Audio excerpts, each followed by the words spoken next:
Hello, magandang araw po sa lahat. Welcome back to my channel. Ito na po yung day 30 ng ating mga alagang chicken broiler.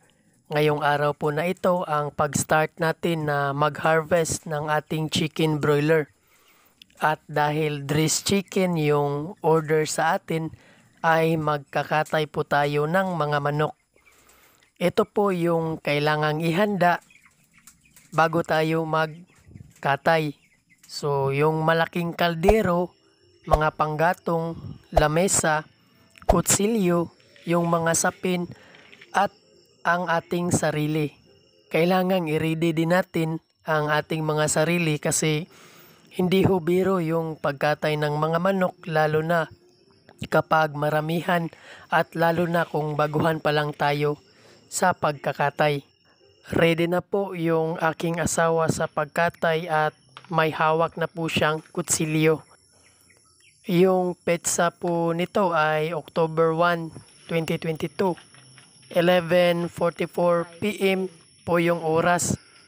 Pasensya na po kayo kung ngayon lang po ako nakapag-upload kasi natapos po kami ng umaga na at nag-deliver pa po kami ng mga manok.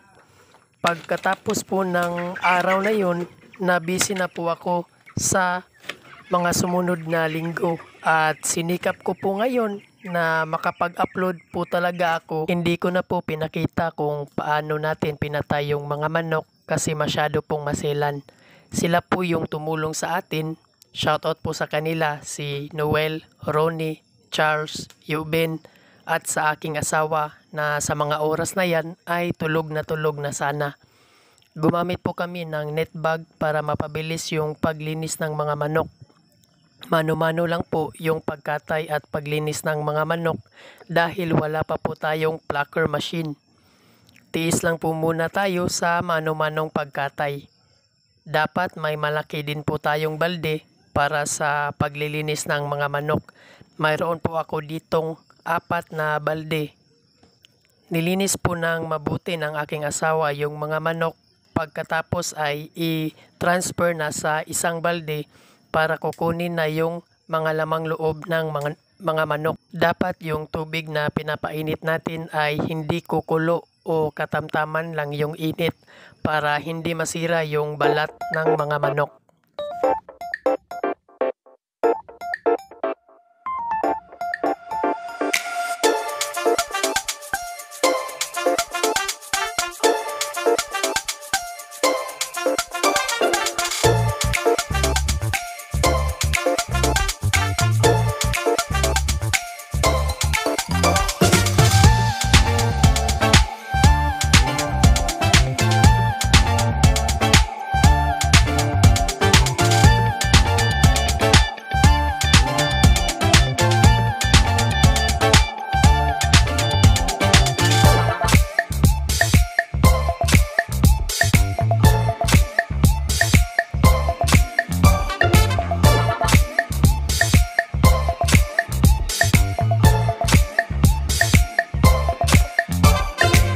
Natapos po nating linisan at kunin yung mga lamang loob ng 7:21 ng umaga. At ito na po yung last part ng paglilinis. Pagkatapos makuha ang mga lamang loob ng mga manok, kung baga ay banlaw na lang po ito. 3 AM natulog po yung asawa ko kasi antok na daw talaga siya at may araw na nang gumising siya. Dahil umaga na, mas makikita na kung mayroon pa bang balahibo yung mga manok at yung mga hindi nakita kagabi na kailangan pang linisan. Yung target na ma-deliver namin yung mga manok sa public market ay mga around 9 AM. 11 PM hanggang 7 AM yung pagkatay natin. Dahil mano-mano at hindi pa kami ganun kasanay magkatay ay kumonsumo kami ng mga 8 hours. Kapag nasanay na at kapag may plucker machine na, mas mapapabilis na yung pagkakatay namin ng mga manok. Sa mga bago po sa ating channel ay ito na po yung day 30 at ang araw ng pag-harvest ng 90 heads 4th batch.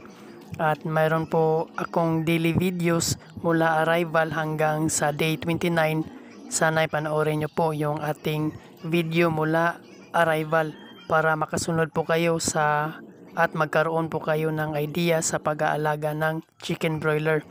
Nasa description box po sa ibaba yung link ng mga videos. At kung hindi pa po kayo nakasubscribe ay please subscribe at hit the bell button para maging updated po kayo tungkol sa ating pag-aalaga ng mga chicken broiler. Nilagay ko na po sa balde na gagamitin natin sa pagdi-deliver ng mga manok. Mamaya ay makikita po natin yung setup natin sa pag-deliver ng mga manok. Sa paglagay ko ng mga manok sa balde ay sinisiguro ko na walang laman na tubig yung loob ng mga manok para hindi mabigat sa ating pagkarga.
Ito na po yung ating mga kinatay na manok. Yung total nga po pala ng manok na ating kinatay ay 30 heads. So ito na po yung dalawang balde na gagamitin natin sa pag-deliver ng mga manok doon sa public market.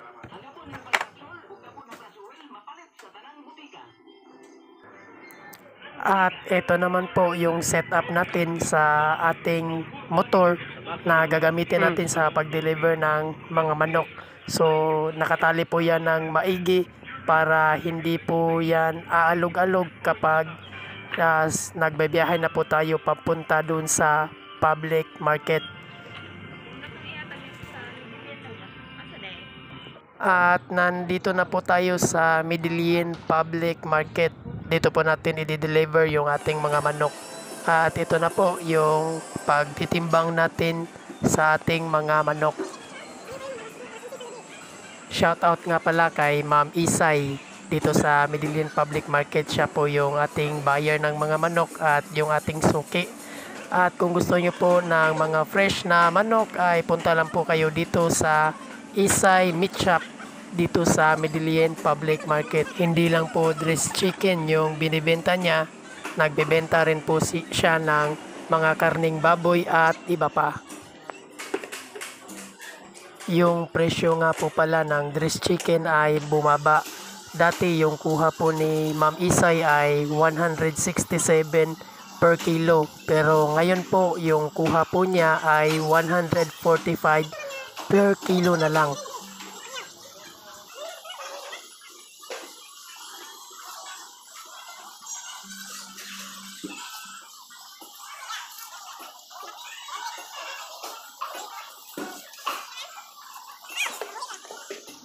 At sa wakas na tapos na po tayong mag-deliver ng mga manok at naging successful po yung ating transaction ng 30 heads dressed chicken. Eto na po at pauwi na po kami at yung total kilo nga po pala ng 30 heads ay 28.055 kilo times 145 price per kilo. Yung total po na kinita natin ay 4,067.97 pesos. Yung average weight po ng dressed chicken ng 30 heads ay 0.935 kilo. So hindi po umabot ng 1 kilo yung average live weight po nila. Kaya titingnan po natin kung tayo po ba ay malulugi o magkaka-income sa ating 4th batch 90 heads. Kaya mag-abang-abang po kayo sa mga susunod na video dahil sa susunod po na video natin ay mayroon rin po tayong dressed chicken na kakatayin at sa susunod na video na po yun. Maraming salamat sa lahat ng tumapos ng video at abangan nyo po yung ating mga susunod na i-upload na video tungkol sa pag-aalaga ng ating chicken broiler. Muli, sana po'y mag-subscribe po kayo sa ating channel at hit the bell button para maging updated po kayo sa ating mga video i-upload tungkol sa ating mga alagang chicken broiler. Ingat po kayo palagi at hanggang sa muli mga solid kabantres.